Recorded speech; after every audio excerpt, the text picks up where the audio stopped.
Binabantayang si tropical storm na si Bashang, halos stationary yung magiging kilos niya, natatahakin ang Surigao del Sur. Inaasahan ngayong araw o bukas na madaling araw ay tatama ito sa bahagi ng Hinatuan. Nababaybay naman ang buong Northern Mindanao hanggang Western Visayas. Malawakang ulan ang mas magpapaapekto pa rin sa nalalabi ng buong Northern at Eastern Mindanao hanggang sa umabot ito ng Western Visayas sa loob ng 48 oras. Pinag-iingat sa posibleng malawakang baha at mga malakasang ulan. Epekto ng lakas ng hangin ni Bashang halos hindi ramdam sa dadaraanan sa mga lugar na nabanggit. Patuloy pa rin ang ginaw dala ng amihan sa buong Northern Luzon pa rin kasama ang Metro Manila at ilang bahagi pa rin sa Calabarzon area. Shear line mananatili sa may bandang Southeastern Luzon, napipigil sa kilos ni Bagyong Bashang. At binabantayang convergence sa southeast of Guam, posible ring hindi magtuloy na maging isang invest.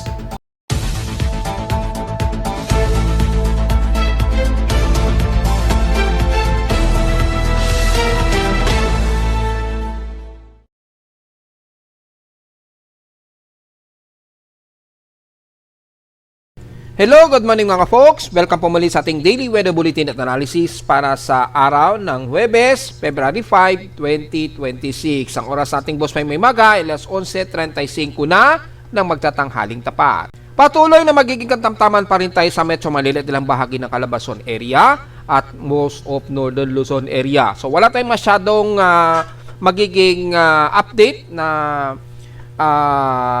comprehensive na report para sa lagay ng panahon sa buong northern part ng Luzon.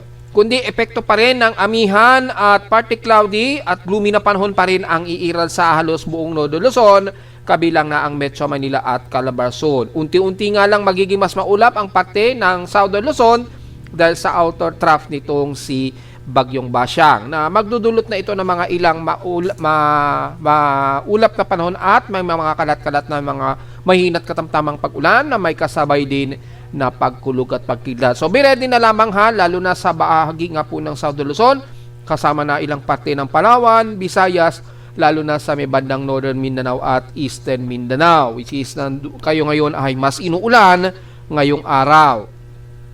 So titingnan natin sa ating Doppler radar imagery. Hopefully ay gumagana ang buong Doppler radar ni Pag-asa sa may katimugan ng bansa. So kung titingnan natin dito, halos hindi masyado detalyado ang sagap ng Doppler radar sa may bandang Visayas. So titingnan natin yung ilang backup ang gamit ang CIMMS. Kung titingnan natin sa backup ng CIMSS, dito sisilipin natin sa may bahagi po ng Mindanao area. Yan. So i-update view po natin just in case.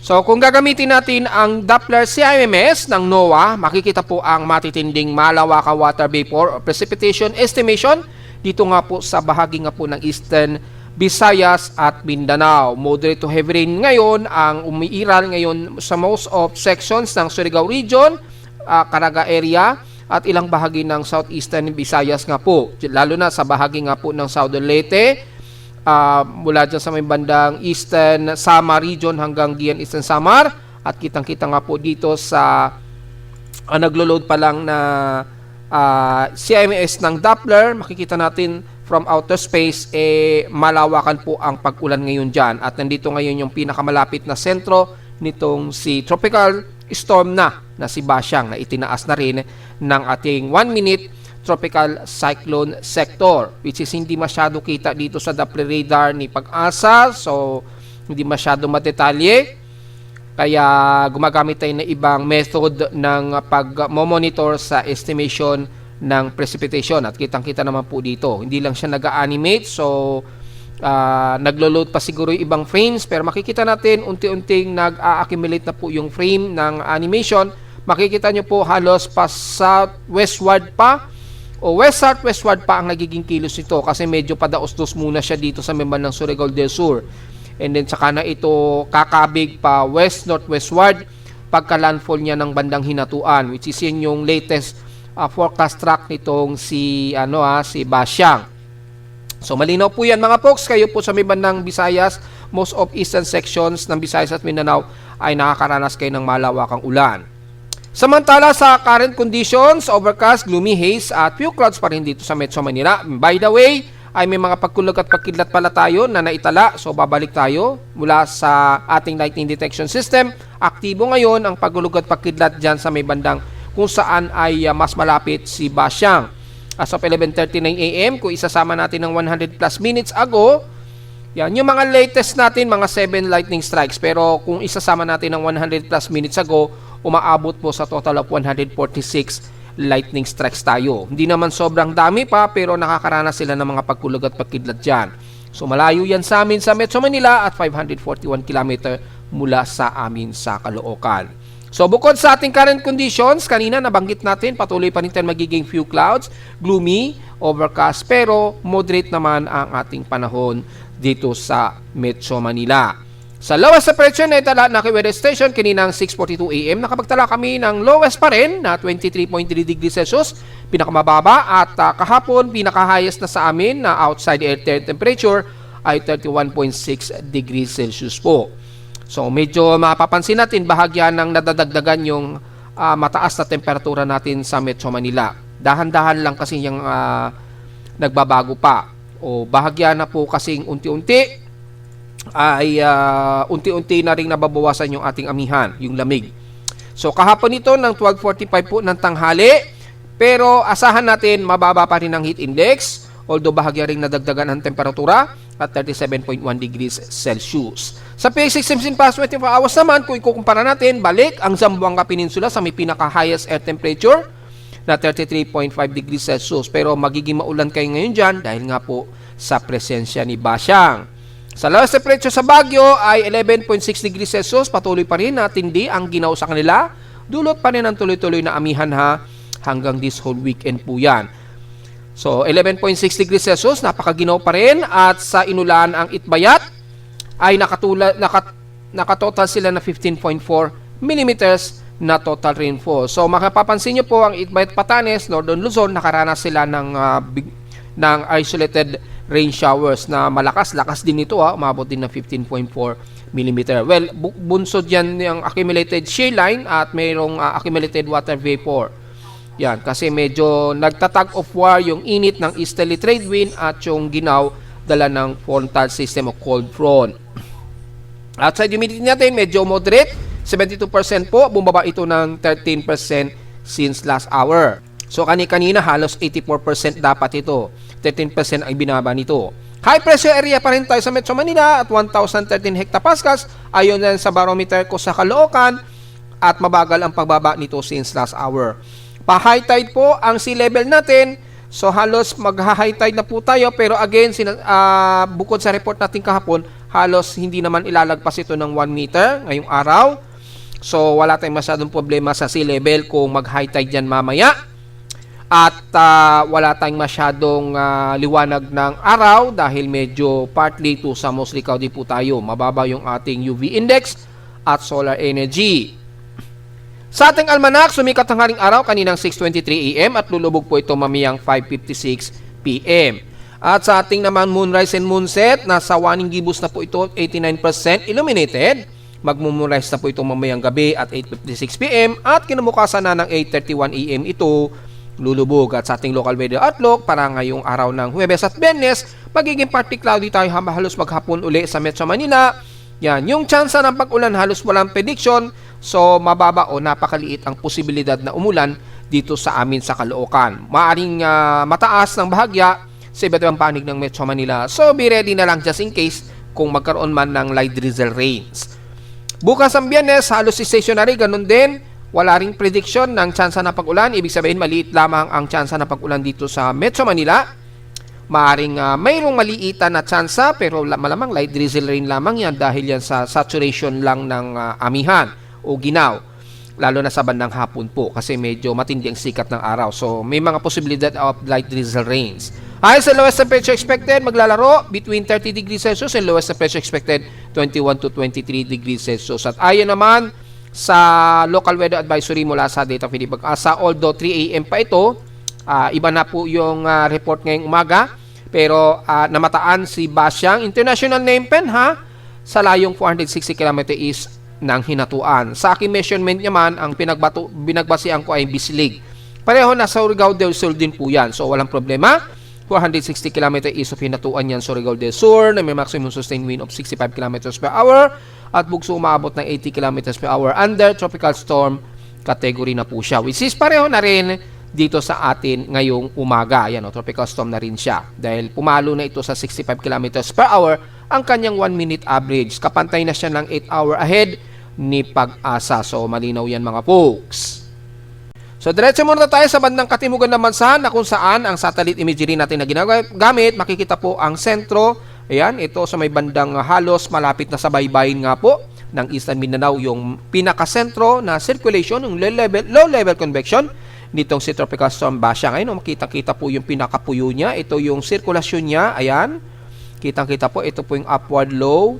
Yung direksyon ng kanyang kaulapan pa northwestward, kaya yung kaulapan na may dalang ulan, umaabot yan sa most eastern at northern Mindanao area. Abot na rin sa Davao Region ang malawakang ulap na yan at maulang panahon.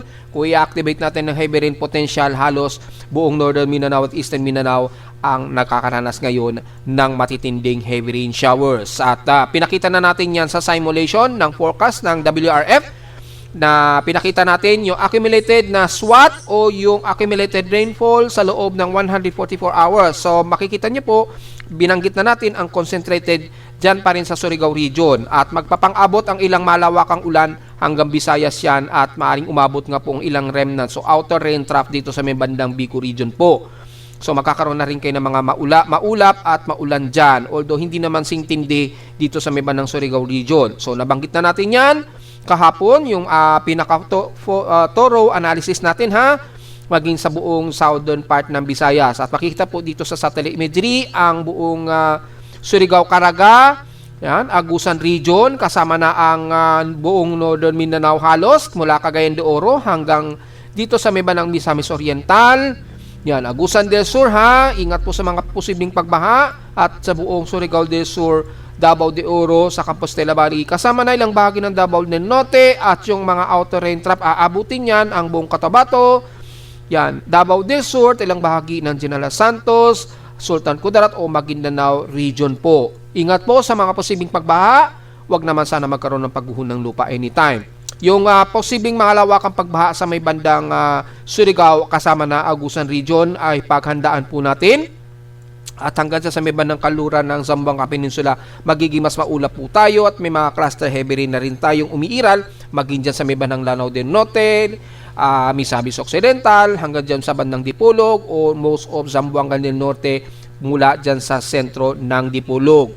Bagamat partly cloudy to mostly cloudy ang Zamboanga City at iba sila na Tulo-Sulo, expected din natin ang mga mahihinat katamtamang pag-ulan. So, magiging maulan pa rin tayo maging sa may bandang kaluran ng Mindanao. Hindi nga lang sintindi dito sa may bandang Caraga area at Surigao Region. Sa Visayas naman, gaya na ating report kahapon most of southern Visayas.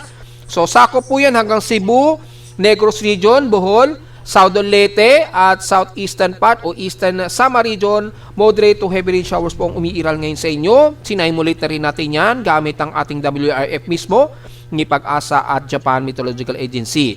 Most likely, ang concentration ng mga umaabot ng 100 to 150 mm sa total rainfall accumulated within 144 hours ay maabot yan hanggang dito sa may bandang Borongan, kasama na ilang bahagi ng Oras, Dolores, pababa, lalo na sa may bandang Gian. Yan, yung pagitan na yan ng Gian, Tacloban, hanggang dyan na yan sa baybay ng Southern Leyte, hanggang dyan na yan sa dulong-dulo ng San Francisco. Siyempre, ganun din ang Bohol heavy rain showers din kayo dyan, ilang parte ng Cebu. So, kasama na ang Marinduque, sa Mandaue, yon. Mandaue, Cebu at most of northern part ng Cebu, makakaranas kayo ng mga clusterized heavy rain showers. Ganon din ang magiging clusterized heavy rain sa inyo sa bandang Negros Region, especially northern part ng Bacolod, Escalante, or most of Canlaon areas, and the rest ng Occidental at Oriental ng Negros Region. magiging maulan po kayo. Kalat-kalat po yan. Expected din ang localized thunderstorms. Ganon din sa Iloilo at Panay Island, especially bandang Capiz or eastern sections ng Concepcion, San Rafael, hanggang Banate o Nuevo. So, ingat po sa posibleng biglaang flash floods just in case biglang bumusang downpour ng ulan. At mula naman sa buong Southern Luzon, magiging mostly cloudy na rin tayo dyan. Expected ang localized thunderstorms, kabilang na ang ilang bahagi ng Bigo Region, lalo na ng mga taga Sorsogon hanggang Legazpian o Albay at ilang most areas ng Surigao del Sur. Ang Mimaropa magiging maulap din at maulan, katamtaman ang mga pag-ulan, mostly cloudy sa halos tayo maghapon dahil sa outer trough nitong si Basyang. Yan, kasama na ang ilang bahagi ng Mindoro, although at least mga light to moderate lang ang kadalasan ang mararamdaman dyan. Kasama na ang Marinduque, Romblon, Mapais, Lamanya ng Masbate o Burias Island. The rest ng bandang Calabarzon area, mula dyan sa Bemang Quezon Province, maulap din tayo, very gloomy tayo hanggang sa Batangas, Laguna area, hanggang dyan sa may bandang Calamba o Santa Rosa, Cavite, at pati dito mo si Kaudig papasok ng Metro Manila, Bulacan, Central Luzon at pataas ng Northern Luzon na most likely ay moderate pero partly tumusli Kaudig ang iiral sa atin maghapon o kahit nitong buong weekend po. So, pagdating po ng siguro mga bukas po o sa darating na Biyernes o bandang Sabado, medyo magkakaroon na tayo ng mga ilang kalat-kalat na pag-ulan. Isolated ito lalo na sa bandang Calabarzon dahil sa paglapit nitong si Basyang pagka tumawid na ito ng Western Visayas within 48 o siguro sa darating po ng bukas o bandang Sabado. So depende sa magiging bilis ng kilos niya ni Basyang ngayong araw hanggang bukas po. Depende sa movement speed niya. Kung mapapaaga ang pagtawid niya ng Western Visayas, magkakaroon na tayo ng medyo isolated na pag-ulan sa buong Calabarzon area at posible pa rin sa Metro Manila anytime. Sa ngayon, moderate tayo, lalo na sa buong Northern Luzon, at least maaraw, lalo na sa kanluran bahagi ng Ilocos Region. Kasama na ang Benguet, Mountain Province, yan. The rest ng Cagayan Valley, magiging katamtaman tayo, partly cloudy to mostly cloudy at all times. Pero generally, moderate naman ang ating panahon dyan. So, amihan lamang ang magiging concern natin sa maghapon. Yan, very isolated lamang ang pag-ulan, siguro light drizzle rain lamang. So wala tayong masyadong concern mula kay Bagyong Basyang. All the way na yan hanggang Central Luzon and the rest hanggang dyan sa may bandang Zambales area. So kamustahin natin ang status ni Basyang as of 8 o'clock AM. At mula sa ating computer-generated tropical cyclone sector, makikita natin ay under tropical storm na rin siya sa kanyang 1-minute average except sa kanyang 10-minute average na under tropical depression. So, as of 8 o'clock AM kanina, ang central air pressure na ngayon ni Basyang ay 1,000 hectopascals, maximum sustained wind at 65 km per hour, at bugsong 84 km per hour, which is kay Pag-asa 60 km per hour, di ba? At bugsong maabot ng 80 km per hour naman kay Pag-asa. So, yun po yung halos magkakatulad nila. At mula sa ating location, ang layo ngayon as of 8 o'clock, pinost na natin yan sa Facebook page. Ang pinaka-location natin dyan ay Bislig. Yan, Surigao del Sur, mga around 328 to 330 km east yan ng Bislig, Surigao del Sur po. Ang reference point naman ni Pag-asa ay ang Hinatuan naman. So halos pareho lang ang distansya. Depende yan sa bawat galaw niya na na-update ng ating tropical cyclone sector. So international name PENHA po ang tawag sa kanya. Local name natin ay Bagyong Basyang po. Yan. So, kumikilos ito base dito sa ating kasalukuyang tropical cyclone track combination pa west-southwestward, then magwe-westward ito sa loob ng 24 oras, and then kakabig ito unti-unti pa west-northwestward paglapit nito sa baybayin po ng Bislig. Ayan o. Either ng Bislig or Hinatuan. Either way dyan dahil malawak-lawak pa rin yung cone of uncertainty. Pero lahat ng computer agencies o weather agencies, pare-pareho sila ng forecast track. So, walang magiging masyadong conflict mula sa forecast track ng AI, Mapa Joint Typhoon Weather Center man yan, o GMA. Halos pare-pareho po yung forecast track nila. Maging kay Pag-asa na ang tutumbukin talaga nito ang Surigao del Sur. So, either Hinatuan man ito maglalandfall o Bislig, ay halos parehong Surigao del Sur po ang unang ilalandfall ni Basyang. So, tatawidin nito ang San Francisco o most of Agusan del Sur, pataas na yan ng bandang Misamis Oriental sa loob ng 48 oras hanggang bukas po yan. Then tatawid ito ng bandang Siquijor, patawid ito ng bandang southwestern ng Visayas, and then babaybay nito ang western seas ng Visayas area na maapektuhan ang katimugang bahagi ng Negros Region, Cebu, Bohol at Panay Island yan. Kailan po ba yan? Inaasahan natin na tatawid ito kinabukasan na po ng umaga, nasa baybay nito pagitan po ng Siquijor, at sa maghapon inaasahang tatawirin nito ang Dumaguete. Sa Negros Region po yan hanggang Sipalay po yan. Mga bukas na po yan ng mga tanghali siguro. Bukas ng umaga o tanghali. Depende sa movement speed niya. Yan. Malinaw naman po yan. 8 a.m. yan. Ayun yan sa mismo sa track forecast si Pag-asa. So inaasahan natin sa loob ng 24 oras niyan, tatawirin nito ang buong Dumaguete, Bayawan, hanggang Sipalay yan ng Negros Occidental at Oriental. And then, exit ito ng karagatan, bandang mga bandang gabi na, yan. Tatawirin na ito mula sa bandang karagatan ng Sipalay ng Negros Occidental. And then, kikilos ito pa northwestward. Patungo daw ito sa direksyon ng Coron, Palawan. So, malawak ang cone of vicinity niyan. Maaring magbago yan ha. So, posibleng magkukulyon island ito, or posibleng maglinarapakan, or posibleng mag-El Nido. Depende sa magiging forecast niya kada 6 na oras. Pero iisa lang naman ang nagiging forecast ng 4 na official weather agencies na ito. So, walang masyadong conflict sa loob ng 48 oras hanggang 72-hour period po yan.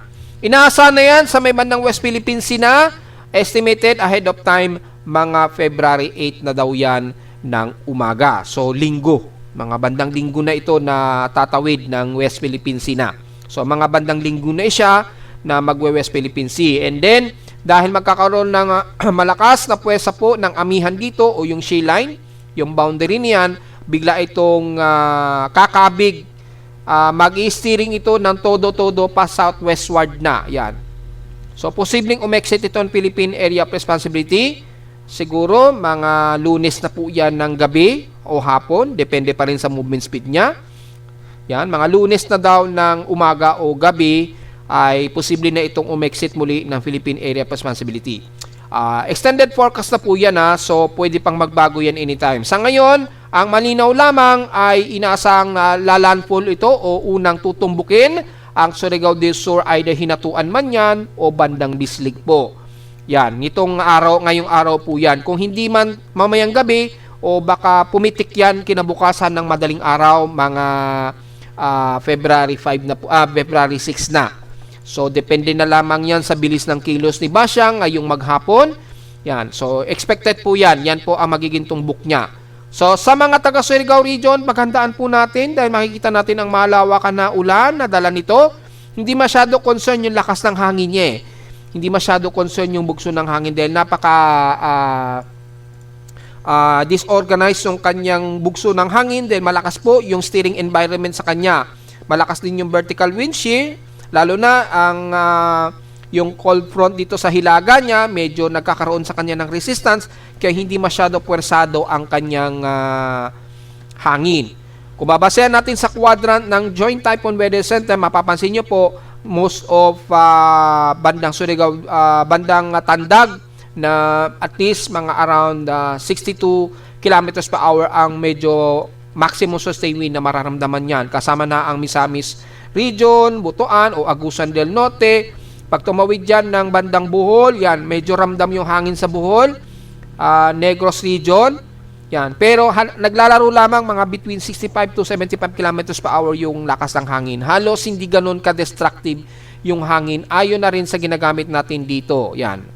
Yan, yung quadrant niya, yung upper left and right ng quadrant niya, hindi ganun kalakas ang impact ng hangin. Pero yung ulan, yun ang magiging problema nga lang natin, yung dalang ulan nito na posibleng nga pong pumalo between 150 to 200 millimeters accumulated rainfall sa loob ng 24 oras, kung saan tatama ng Surigao del Sur itong si Basyang. So yun pong paghandaan natin, yung malawakang ulan na posibleng magdadala ng malawakang baha dyan sa buong Agusan del Sur hanggang Agusan del Norte. Apektado din ang Cagayan de Oro. Yan ha, so paghandaan po natin yan hanggang sa makatawid dito ng Negros Region, hanggang dito sa may bandang kanlurang karagatan ng Visayas po. Sa loob po yan ng 48-hour period po. So, yun na po yung extended natin na analysis. So, ito po yung floating satellite. Makita natin, disorganized at very resistance yung nagiging galaw niya dahil sa epekto po ng steering environment. Pero kitang-kita naman po yung low level convection niya. Ayan, malakas po yung sirkulasyon niya. Ayan, so, makikita natin, nagwe-westward na ito. Halos malapit nito sa baybayin po ng Surigao del Sur. So, paghandaan po natin sa mga kababayan natin dyan sa posible pa rin baha na dala niya, ha? At wag sana magkaroon ng pagguho ng lupa. So, mula sa ating Tropical Cyclone Assessment Monitoring, bahagyang nagkaroon ng paghina nung kanyang convergence itong posibleng susunod kay Basyang na binabantay natin sa southeast of Guam. Dahil nga po malakas po yung easterly trade wind at bahagyang nag-neutral na po kasi yung sea surface temperature, bumaba sa at least 28 degrees Celsius po yung temperatura dito sa bandang dagat Pasipiko natin. So nagkaroon ng medyo bahagyang paghina ng convergence nitong posibleng susunod na tropical wave dito sa southeast of Guam. Mula sa mga computer models, halos hindi nagtuloy din itong bagong tropical wave, pero hindi natin inaalis pa rin ang posibilidad, ha. Kay SMWF, halos remnant na lamang o very trough na lamang ito. Yan. Makikita dito hindi rin nagtuloy. So, ganun din kay SMWF, makikita natin halos hindi na nagtuloy yung forecast niya na posibleng mag-i-invest din ito. So, mula sa ating mean winds, para ma-confirm natin yung convergence niya. Yan. Kung makita natin dito, halos na-dissolve siya. Yan, humina siyang bigla. So, posibleng hindi ito magtuloy, ha, pero nanatili under tropical wave siya. So, hindi pa rin natin inaalis ang maliit na posibilidad ito dahil kung babalikan natin ang tropical cyclone strike probability niya, ay tumaas ito kahapon sa 60%. Ngayon ay bumaba ito sa at least 40%. So, malamang ay hindi na nagtuloy yung kanyang pagiging tropical wave niya. So, magiging surface stop na lamang ito, malamang magdadala ng pag-ulan dito sa bahagi na ito. Pero kahit man maging tropical wave yan, ay maliit ang posibilidad itong lumapit sa anumang kalupaan ng bansa dahil kumikilos ito pa northwestward. And then pipigilan ito ng shear line o yung Pontas system dito sa bandang hilaga niya, which is hindi rin ito magtutuloy na makalapit sa bansa. Maaring tumungtong ito ng boundary ng Philippine Area of Responsibility, pero maliit ang posibilidad na kumapit o lumapit man lang dito sa may bandang anumang bahagi natin ng bansa sa silangan. So, medyo good news po yan mga folks. So, kahit tingnan natin yung 120-hour period, yan, or mga bandang February 9, yung extended forecast ng ating Genesis. So, kung mag-dissolve man siya kaagad, good news po yan mga folks. Ibig sabihin, hindi po nagtuloy yung kanyang development. Ayan, hindi siya nagtuloy. So, malinaw na mukhang malabo itong maging banibagong invest po ito. Pero hindi pa rin natin inaalis dahil maaring ang real time niya magbago po yan. Ito ay posibleng forecast pa lamang ito na pinapakita ng Genesis ng ECMWF. Well, makikita naman natin uli sa ating mean winds na ganun din, hindi nagkaroon ng organized development yung kanyang Coriolis dahil tumungtong siya sa pinakamababang temperatura, at least 28 degrees Celsius sea surface temperature. So, hindi nagkaroon ng sapat na water vapor para magtuloy-tuloy po sa pagiging mataas na surface trap nito. So, naging mababa o naging mahina po yung low level convection niya, kaya hindi ito nakikitaan ng pinaka-circulation sea niya. So, malamang magiging tropical wave lamang siguro to o surface trap lamang na magdadala lamang ng mga maulan dito sa may bandang Guam. Yan. And then kikilusin ito pa northwestward na halos hindi nakikitaan na lalapit sa kalupaan ng Pilipinas. So medyo good news po yan mga folks. So patuloy na si Basyang lamang ang kasalukuyan nating binabantayan na mas aggressive ngayon. Makikita natin yung kilos niya. Ito po yung magiging kilos niya ayon sa Global Spectral Model. And then, tutumbok ito ng bandang West Philippines sa pagitan po ng bandang El Nido o Coron, Palawan. And then, bigla itong kikilos o kakabig pa southwestward. Kasi nga po, malakas po dyan yung frontal system na pipigil sa kanya o haharang. Kaya, magsa-southward ka agad ito pagkalabas ng West Philippine Sea. Yan, sa darating yan na bandang Lunes o Linggo ng gabi. So, yun po yung extended forecast, yung mean sea level pressure niya, ganun din. Yan, malakas po yung ridge of high pressure area natin sa Southern Luzon kasi. Yan o. Paglabas niya dito ng bandang Palawan, bigla itong dadaos-dos ng husto. Sa malakas po dito yung amihan o ridge of high pressure area. Mapipigilan siyang kumilos pa hilagang kanluran. So, ang resulta, kikilos ito pa daos-dos, pa southwestward po. Hanggang sa magiging tropical depression siya and then unti-unti madidissolve siya bago man lang lumapit ng Vietnam. So, yun po yung extended forecast niyan. Mula ngayong araw hanggang February 10, 2026 na po yan. Ayun, makikita nyo naman dito yung petsa. So, yun po yung pinaka-long run nitong forecast natin para kay Bagyong Basyang. So, yun po yung magiging siste. So, sa ngayon, yung mga kababayan natin sa bandang Visayas at Mindanao, mag-ready pa rin tayo dahil ulan po ang magiging dalang problema niyan, hindi yung lakas ng hangin ni Basyang. So, yun lamang ang magiging conclusion natin para dito kay Bagyong Basyang. So, mag-iingat po hanggang this whole weekend, mga folks. Samantala sa Ulat Indol, mula kahapon at kagabi ay nagkaroon na naman ng sunod-sunod na mga medyo may kalakasang mga pagyayinig between magnitude 4 plus. Ayan, makikita natin dito sa ating latest monitoring. Bago maghating gabi kagabi, merong possible magnitude 4 ito. And then, kaninang madaling araw, meron na naman. Yan, probably sa Mindanao na naman po yan mga folks lalo na sa Sultan Kudarat. Yan, mga bandang 2:23 to 2:24 AM ng madaling araw. And then, ngayon lamang, medyo meron na naman po. So, may mga pulse tayo na mga medyo may malakasang pagyinig. So, tisilipin natin mula sa data feed ni Feebox mula kanina madaling araw. Nagkaroon ng pagyinig sa Ilocos Norte, sa may bandang northwest of Badok, kaninang 1:33 AM. Mababaw po ito, so intensity 2 ang naramdaman nila malamang dyan, mga around intensity 2 o intensity 3. Magnitude 4.2 po ito, dyan sa bandang Badok, Ilocos Norte po, ito po yon. Nasa dagat ito, so at least intensity 2 ang medyo mararamdaman ng mga kababayan natin sa Ilocos Norte. And then, kaninang 5:34 AM naman, ay aftershocks na naman na malakas-lakas dyan sa bandang Sultan Kudarat na naman. Magnitude 4.6 po ito na may mababaw-babaw lamang na epicentral depth of 21 km. So, patuloy pa rin ang intensity 3 yan, dyan sa paligid po ng Sultan Kudarat. Kaya mag-iingat pa rin po tayo mga folks. So, ilan po yung ating latest cluster dyan? 147. So, tuloy-tuloy pa rin na nadadagdagan mahigit sa 100 aftershocks. Yan. And then, yun po. Wala pong sumunod sa kanya. So, tuloy-tuloy pa rin po yung mga malakasang pagyayinig sa Sultan Kudarat. So, tignan natin yung pinaka-historical earthquake data. Hopefully, na-separate na po ito ni Feebox between January and February ngayong taon. Double check mo natin. Sana ma-separate na. Hindi pa rin na isa-separate.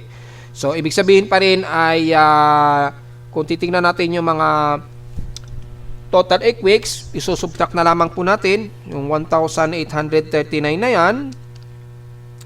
Isusubtract natin for the month of January para makuha natin yung total earthquake ngayong month of February. Yan, ito po yung month of January. Minus 1,569.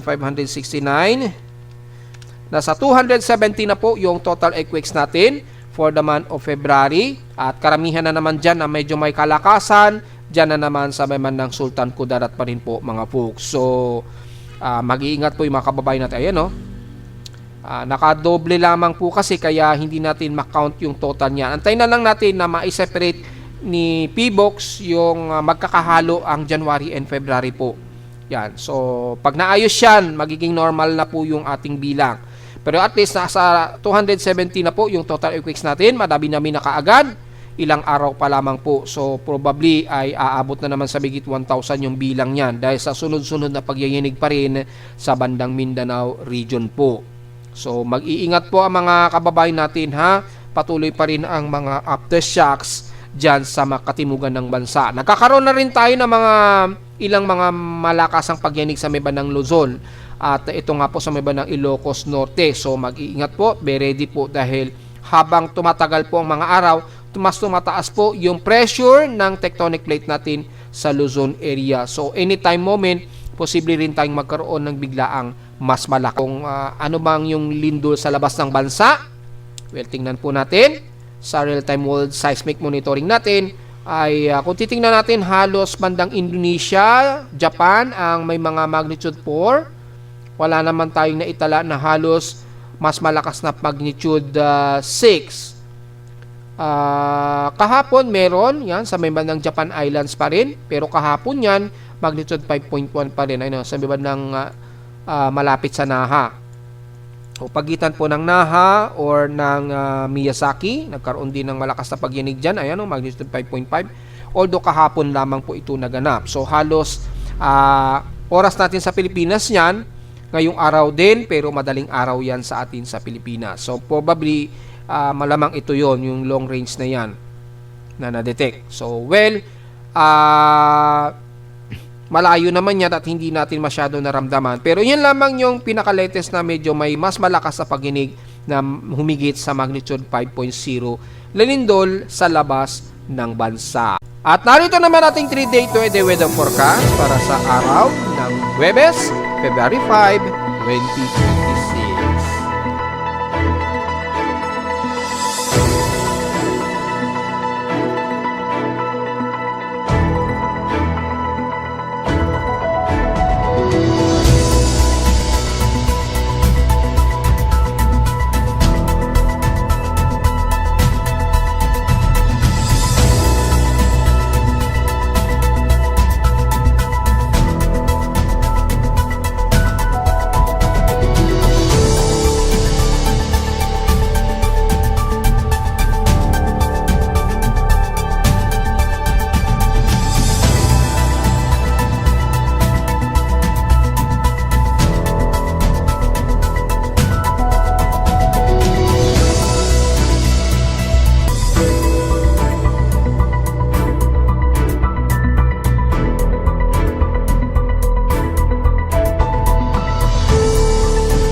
At hanggang dito na lang po ating daily weather bulletin at analysis para sa araw ng Huwebes, February 5, 2026. Huwag pong kalimutan na mag-like, share, subscribe po sa ating YouTube channel at visit lang anytime sa ating website at www.pimoweather.com para sa mga detalye na hindi nabanggit natin ngayong umaga sa ating report. At expected lamang din ang patuloy na magiging katamtaman ng panahon natin sa Metro Manila. Kasabay na rin ng lamig, dulot pa rin ng amihan. At visit lamang sa ating website sa gusto malaman pa rin pinaka-dynamic events mula sa reading na aking aparato sa Caloocan at sa data feeds mula sa iba't ibang weather agencies.